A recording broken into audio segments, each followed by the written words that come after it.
And Hey there now. we go. All right, welcome everyone. Thanks for coming. Today's session is Success Principles for Today's SaaS Leader with Ralph Barsi. I'll turn it over to Ralph. Thank you so much. Thanks so much, Renee. All right, everybody, let's get started. Thank you so much for joining me today. We've got a lot of ground to cover. I'll do my best to hack away at the unessential and get right to it. I will hang on this slide for a minute, though. My name is Ralph Barsi. I've been a friend of the 10Bound team for years. I appreciate what David Delaney does for the sales development profession, and I'm grateful for the chance to share a few things with you this morning. I'll tell you right now, I'm no expert. However, 2020 marks my 26th year as a sales professional and as a practitioner. Speaking of being a practitioner, in fact, I am at work right now, and I'm pretty sure all of you are as well. So really appreciate you investing time to be with us. I've had the privilege to work with and work for incredible leaders at incredible companies.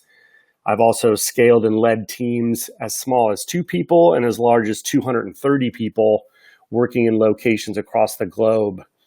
These are just a few learnings and takeaways from over the years. I've put together 8 principles that, frankly, I find myself leaning on all the time. And I think you'll find them useful.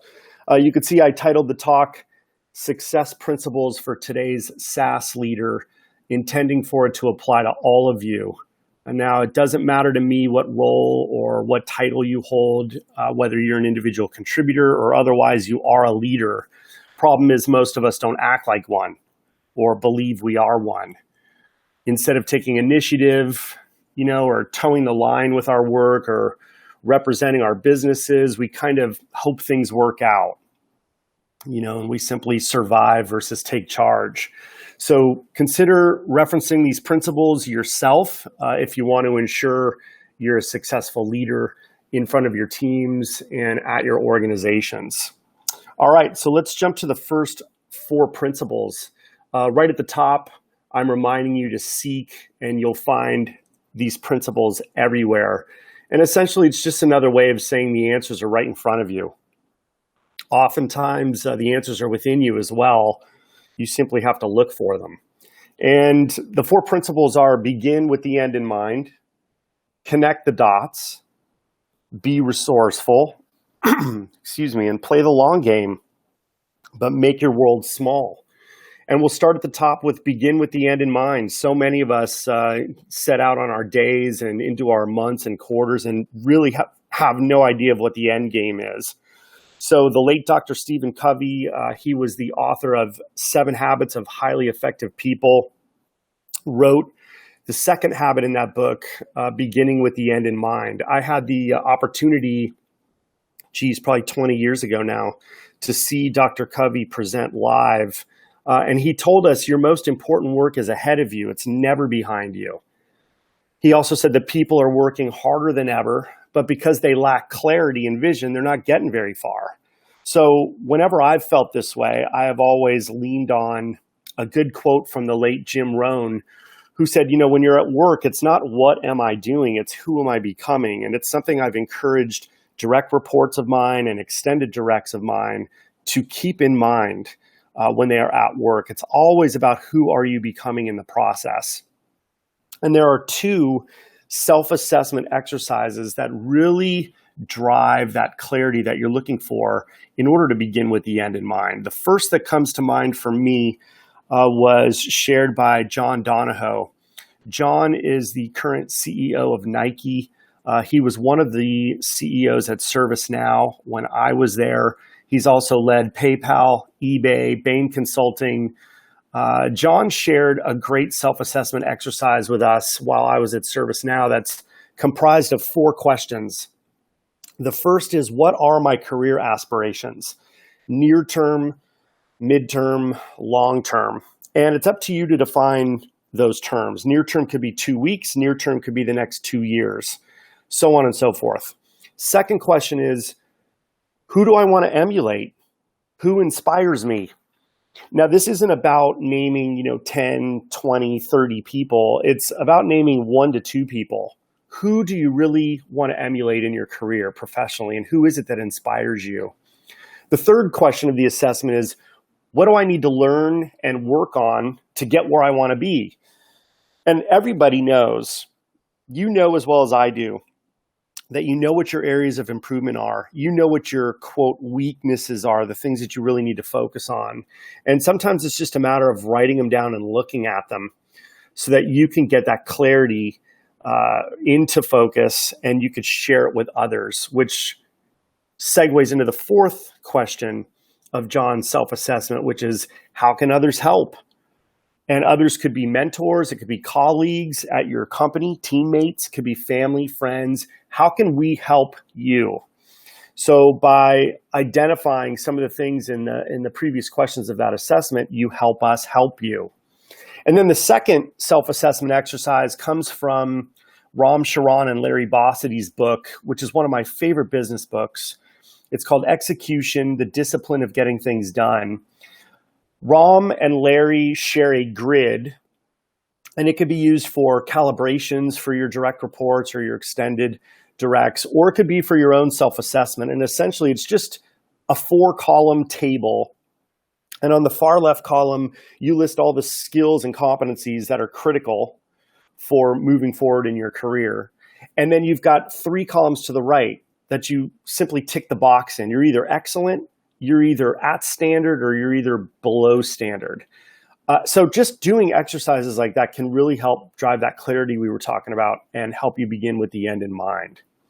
The second principle is to connect the dots. And this is inspired by Beth Comstock. She's the former CMO of GE, who has shared in the past that we have to realize that all the business units or BUs in your organization are connected, which means there is a systemic impact or a ripple effect that's felt across the entire enterprise. For example, if revenue targets aren't met or if critical processes are broken, there is impact. Companies are simply comprised of groups of people. And we have to remember that when we are calling into accounts, for example, or working with prospects and customers, we have to delight them from the outset.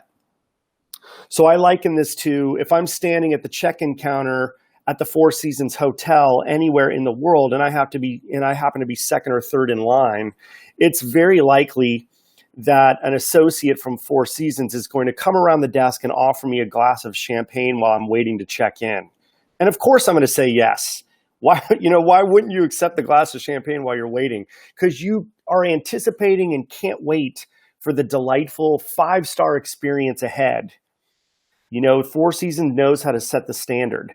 And so it's critical for especially the salespeople on the line to set that standard in those initial conversations with our prospects. Make sure that we're very clear with them and that we are beginning with the end in mind so that they can start to engineer a vision of success and workflow and streamlined business processes with us, and have a very clear impression that working with us and doing business with us will be a delightful experience and it will last for years and years. Third principle is about being resourceful. So many times, as we all know, are we running into problems great and small. It doesn't matter how complex or how complicated the problems are. What we have to do is find 2 solutions to those problems before we start escalating them to others, to other leaders within the organization. And I'll tell you right now, by employing that approach, finding those 2 solutions to every problem before escalating them, 9 times out of 10, you're going to end up solving the problem on your own.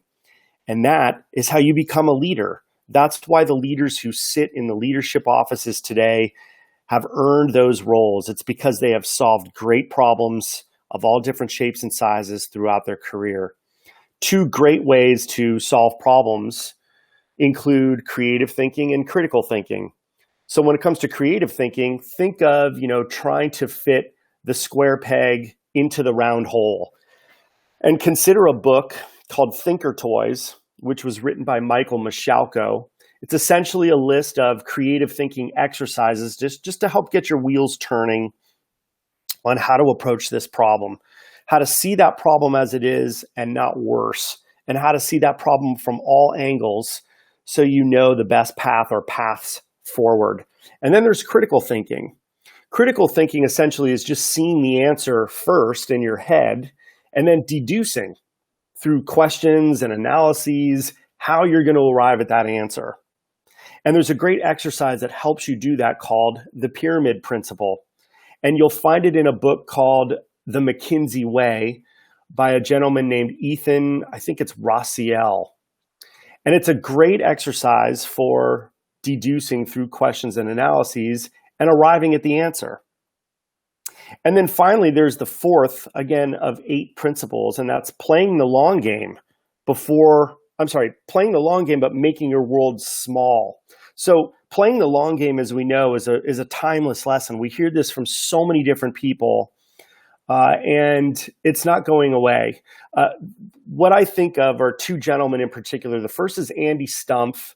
He is a former U.S. Navy SEAL. He's also the host of the Cleared Hot podcast. And then there's Jesse Itzler. He's the creator of the Build Your Life Resume program.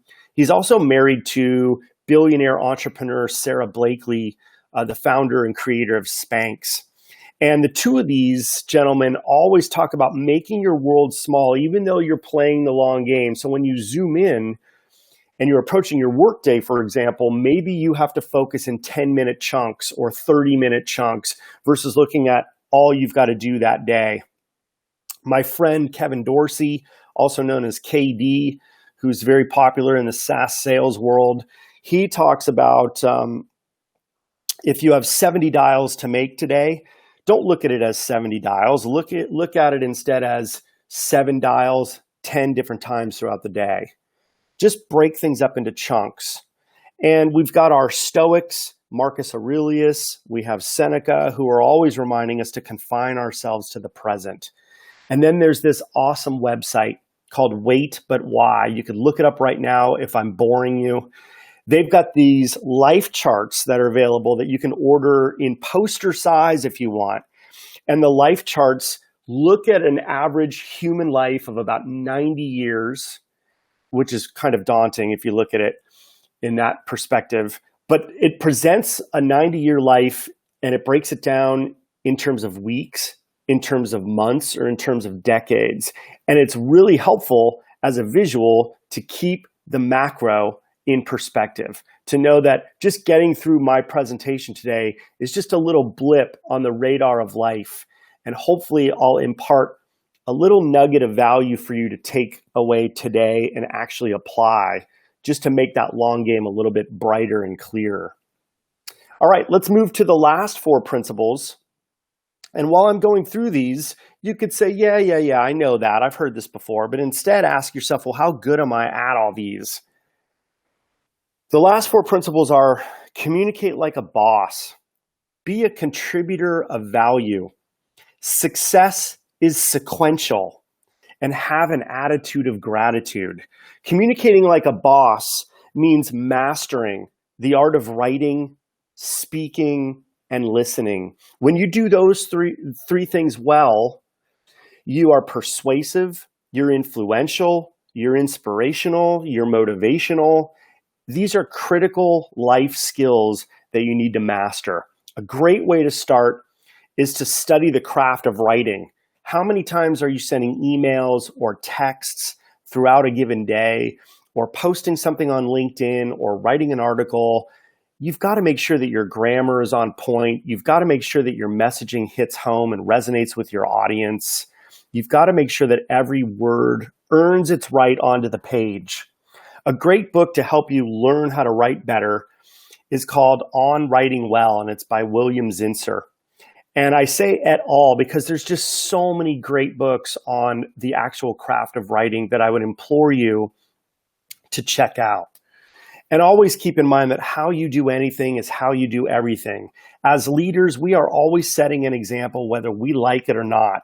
So all details matter. The little things really make the big things happen. So pay attention to how your brand, how your image, how your messaging is coming across to your teams, to your prospects, to your customers, and to the ecosystem within you within you work. The second principle is be a contributor of value. This really hit home for me when I read it in Michael D. Watkins' book, The First 90 Days, where he introduces the concept of the break-even point. So many new hires, when they get into a new company, are consumers of value.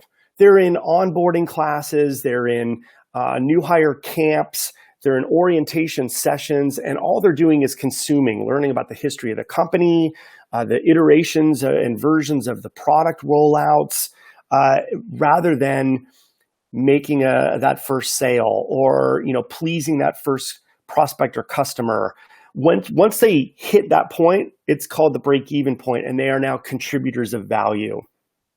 And a similar concept is shared by Mark Leslie, who in the Harvard Business Review, probably 15, 20 years ago now, wrote a great article about the sales learning curve, how sales leaders, when they invest in a brand new account executive or sales leader, for example, for their organization, they need a return on that investment.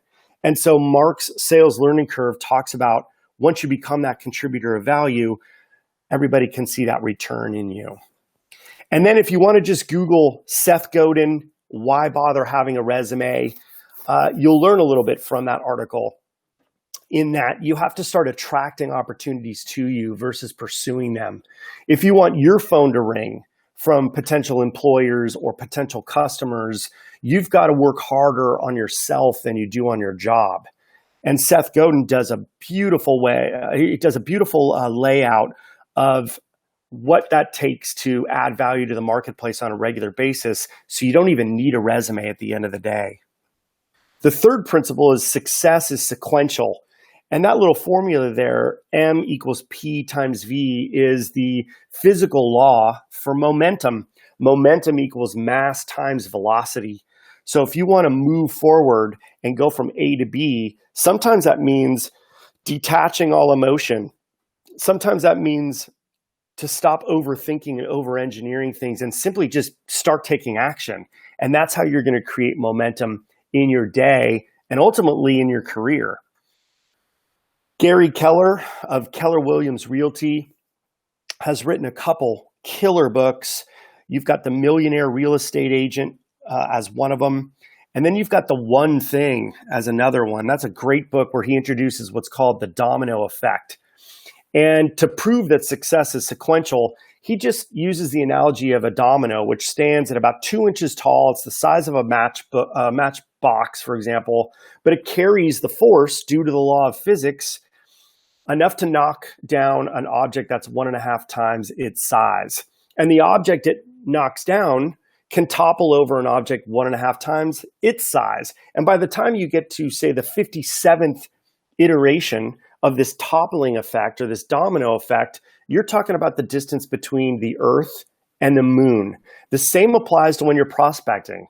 That first dial, that first conversation, that first opportunity you book for the pipeline, how you cultivate that opportunity through the funnel, all the way to closure, how you hand off the baton to the customer success team to successfully onboard that customer, how you hand it then to the account management team to handle renewals. All of that is an illustration of success being sequential. And then there's the 20-mile march presented to us from Jim Collins. He wrote Good to Great. And then in his book, Great by Choice, he talks about the 20-mile march, where let's say you and I are standing barefoot in the water in the beaches of San Diego, California, and the two of us decide, you know what, let's set out for the northeast corner of Maine. And I decide to go 10 miles the first day, 40 miles the second, none the third. And then I develop kind of a roller coaster of a cadence to get to the northeast corner of Maine. Whereas you decide every single day, no matter what, rain, sleet, or snow, you're going to go 20 miles. You have a maximum threshold and you have a minimum threshold, but you will be steady Eddie throughout the entire journey. I'll tell you right now, you will arrive in the northeast corner of Maine probably 3 months before me, because you just remain steady, you remain consistent, you didn't get too excited about things, and you didn't get too bummed out about things. Therein lies the principle behind the 20-mile march and the fact that success is sequential. And last but not least, have an attitude of gratitude. If you are not grateful on a minute-by-minute basis throughout your day, you need to start developing that. Go to the World Wealth Calculator. You can Google that as well. Type in your OTE, or how much you're making in your salary every year, and you'll be amazed and shocked how wealthy you really are in the world. And that's just financially. There are other ways we're wealthy. The fact that you can hear me right now is something you should be grateful for. You're probably watching me from a pretty sweet laptop that you likely didn't even pay for. Maybe your employer did. You could be having a hot cup of coffee right now or a glass of fresh ice water when there are villages throughout our planet that don't even have running water. So please keep perspective. Also, check out a great documentary called Jiro Dreams of Sushi. It follows the career of Jiro Ono, who is a Michelin star sushi chef. He has a sushi restaurant that is in a subway station in Tokyo, underground. I think it seats 10 to 12 patrons. It takes about a year to get a seat at Jiro's table for a 10 to 12 plate dining experience, which is probably going to cost you about $300 a head. But Jiro, being a 3-star Michelin chef, his only care in the world is delighting you, making sure that he makes the very best sushi on the planet. He focuses on details, like we talked about earlier, meaning the consistency of the rice that the fresh fish is served on has to be served to perfection. He pays attention to that stuff, and so should you. Lastly, there's Mr. Rogers, Fred Rogers. You can YouTube this. I think it's 1998. Fred Rogers received the Lifetime Emmy Award for his achievement in television. And he grabs the trophy from Tim Robbins. He accepts the trophy and the award. And he says to the audience, I'd like you to take 10 seconds right now, and I'll even count the time, to just keep in mind or recall someone or a number of people that were special to you or were special to you that made sacrifices in their lives to remove obstacles out of your way and to help you get to where you are right now, sitting here on this webinar with me. And to be grateful to them and to keep in mind how pleased and how proud they must be in this moment to know that they made a difference in your life. So keep perspective, everybody, and please develop that attitude of gratitude on a regular basis. A little about me. Today, I'm the Vice President of Global Inside Sales at Tray.io in San Francisco. I am the former leader of the sales development organizations at ServiceNow, at Achievers, at Inside View. Prior to that, most of my career was invested as an individual contributor. I was an AE for several different companies. I'm currently an advisor at Lupio, which is a great software company in Toronto. And I'm a mentor at the Women in Sales Awards here in North America and at the GrowthX Academy. Please connect with me and engage when you do connect. I actually will respond and write back. For example, if we don't get to any questions today, it's okay. Write them down anyway. I still will respond. This is how you can reach me via email. You could check out a lot of my work at ralphbarsi.com/show your work. You could look at my presentations on SlideShare, connect with me on LinkedIn, or follow me on Twitter. It's a true honor to be able to represent today and to be part of the 10Bound Virtual Summit. I wish you all the best. I encourage you to enjoy the rest of the conference. And if we do have some time to answer some questions, why don't we do that? I think we've got about 4 minutes to go. Right on. I think we're just getting some thank yous. And there will be a recording for the call. Renee, will we share this recording, do you think, on YouTube? Or I think it goes out on YouTube. We'll definitely send an email to all the registered participants of the links to find all the recordings. Everything's recorded except the virtual booths that happen throughout the day. Those are not uploaded, but all the presentations are uploaded. Outstanding. Well, you've all been generous with your time. Thanks for being with us today, and enjoy the rest of your day. Thanks, everyone. Thanks, Ralph. Thank you.